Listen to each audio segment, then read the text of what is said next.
ദൈവമനുഷ്യന്റെ സ്നേഹഗീത അധ്യായം 145 വാല്യം 4 സിക്കാറിലെ സുവിശേഷ പ്രഘോഷണം.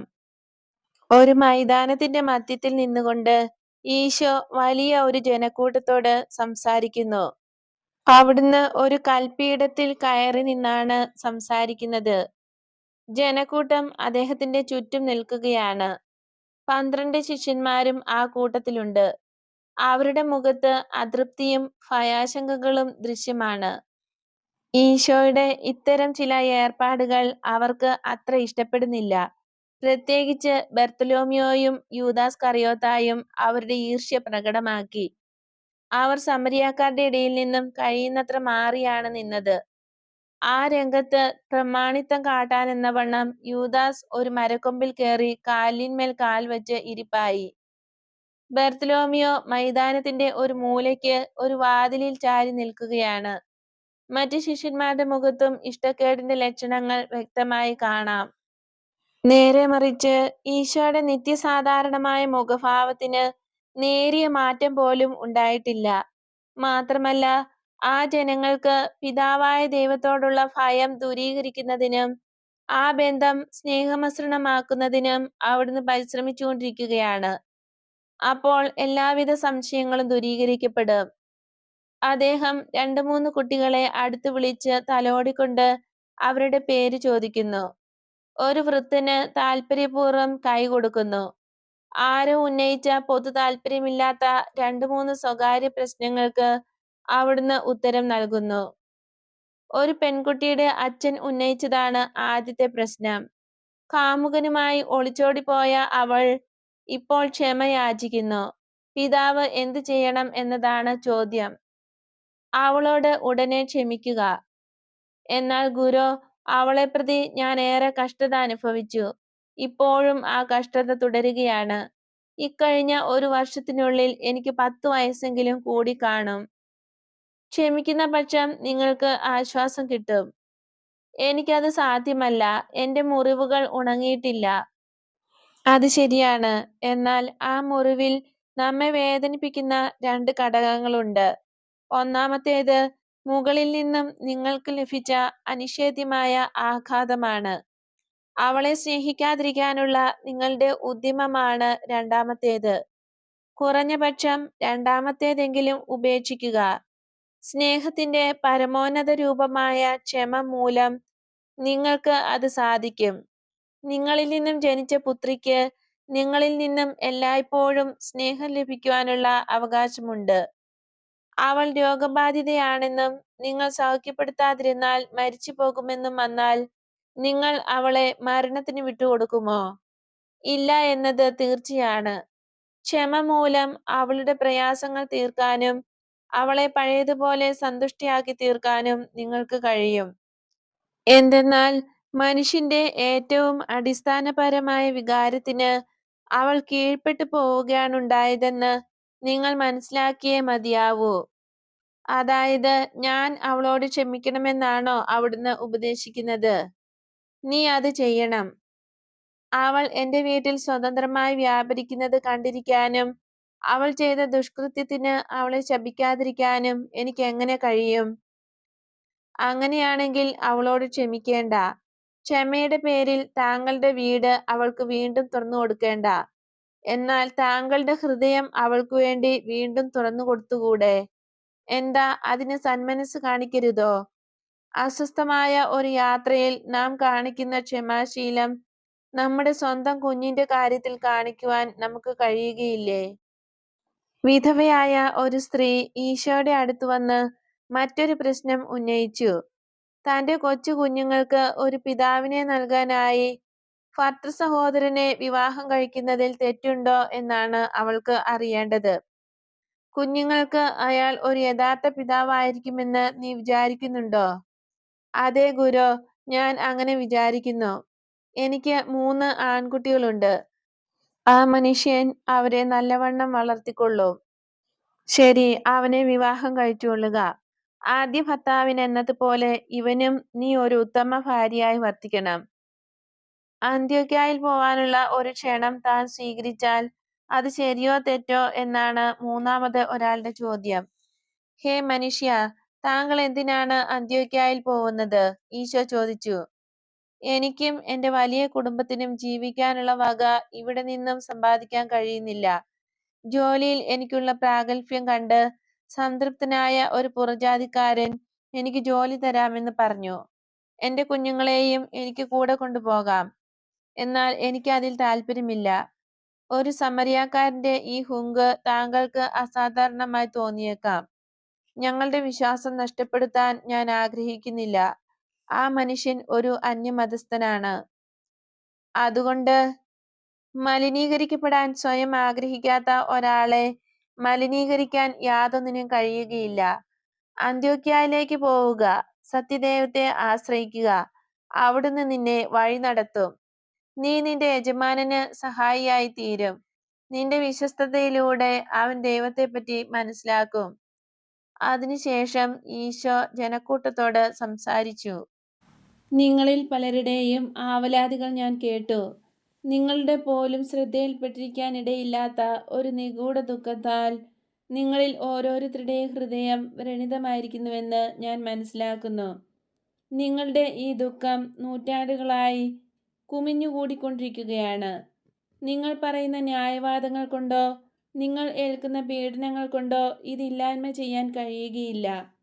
നേരെ മറിച്ച് മഞ്ഞുമഴ മഞ്ഞുകട്ടയായി തീർന്നാലെന്ന പോലെ അത് കൂടുതൽ കൂടുതൽ ആഴത്തിലേക്ക് വ്യാപിക്കുകയും അതിൻ്റെ ഭാരം വർദ്ധിക്കുകയും ചെയ്യുന്നു. ഞാൻ നിങ്ങളിൽ ഒരാളല്ല, നിങ്ങളെ കുറ്റപ്പെടുത്തുന്നവരിൽപ്പെട്ട ഒരാളുമല്ല. ഞാൻ നീതിയും ജ്ഞാനവുമാണ്.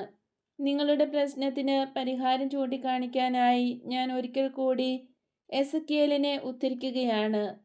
സമരിയായെയും ജെറുസലേമിനെയും സംബന്ധിച്ച് പ്രവാചകന്റേതായ ശൈലിയിൽ അദ്ദേഹം പറയുന്നത് അവ രണ്ടും ഒരേ അമ്മയുടെ പുത്രിമാരാണെന്നാണ്.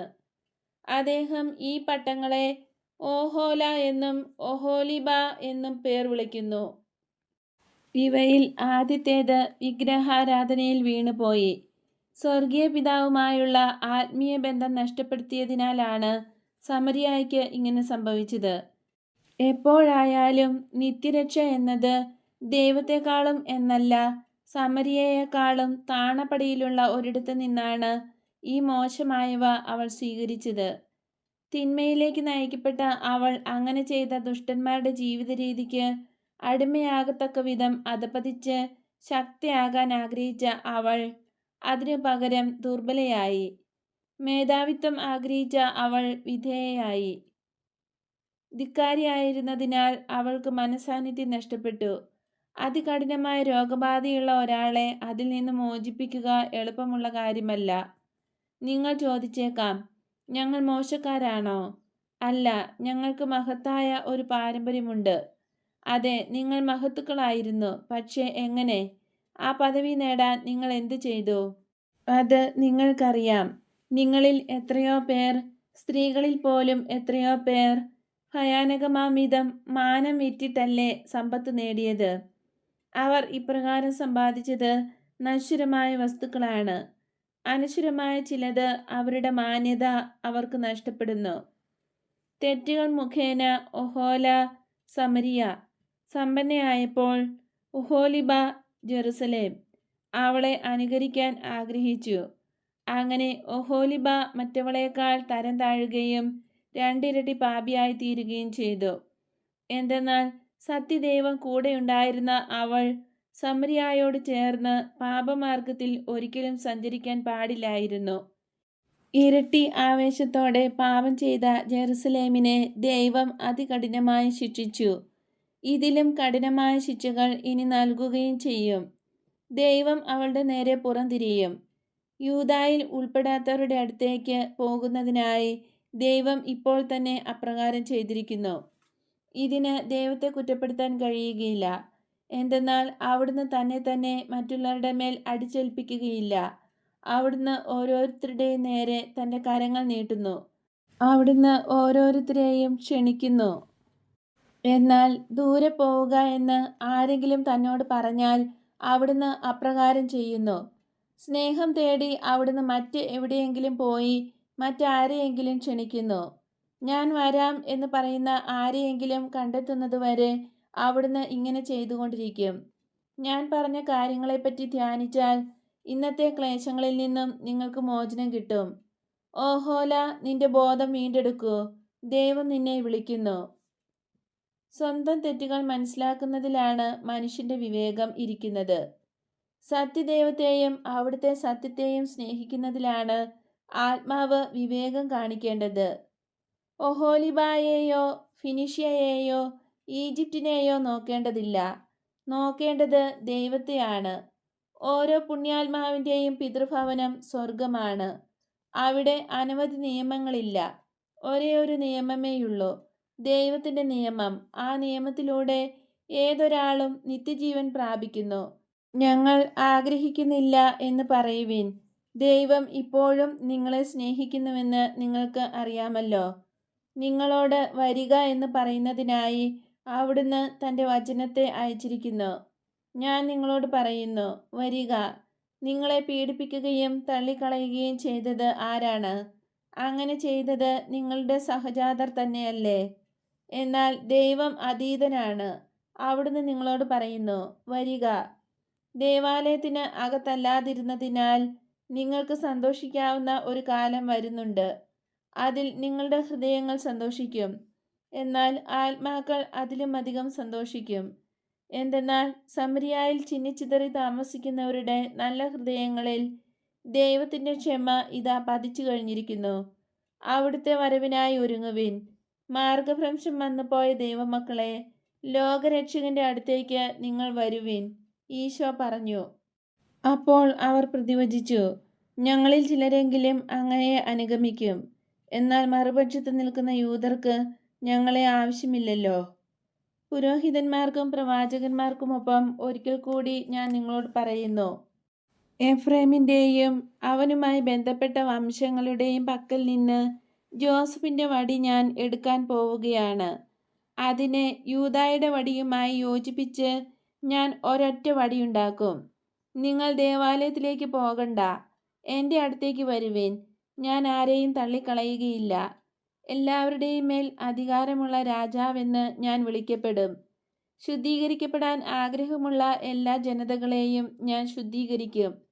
ഇടയനില്ലാത്ത ആടുകളെപ്പോലെ, അഥവാ ഇടയന്മാരുടെ പ്രതിമകൾ മാത്രമുള്ള ആടുകളെപ്പോലെ അലയുന്ന നിങ്ങളെ ഞാൻ കൂട്ടിയോജിപ്പിക്കും. എന്തെന്നാൽ ഞാൻ നല്ല ഇടയനാകുന്നു. ഞാൻ ഒരു പള്ളി മാത്രമേ പണിയുകയുള്ളൂ. അത് എൻ്റെ വിശ്വാസികളുടെ മധ്യേ ആയിരിക്കും. ആ പള്ളി ജീവന്റെ സ്രോതസ്സും ജീവന്റെ അപ്പവും പ്രകാശവും രക്ഷയും സംരക്ഷണവും വിജ്ഞാനവും ആയിരിക്കും. അത് എല്ലാം ആയിരിക്കും. എന്തെന്നാൽ അത് മരിച്ചവരെ ജീവിപ്പിക്കുന്നതിനായി നൽകപ്പെടുന്ന ജീവന്റെ അപ്പമായിരിക്കും. അത് ശുദ്ധീകരണത്തിനായി വഴിഞ്ഞൊഴുകുന്ന ദൈവത്തിൻ്റെ പരിശുദ്ധി ആയിരിക്കും. ഞാൻ അതായിരിക്കുകയും ചെയ്യും. വിദ്വേഷത്തിൻ്റെയും തെറ്റിദ്ധാരണയുടെയും ഭയത്തിൻ്റെയും നാളുകൾ കഴിഞ്ഞു പോയിരുന്നു.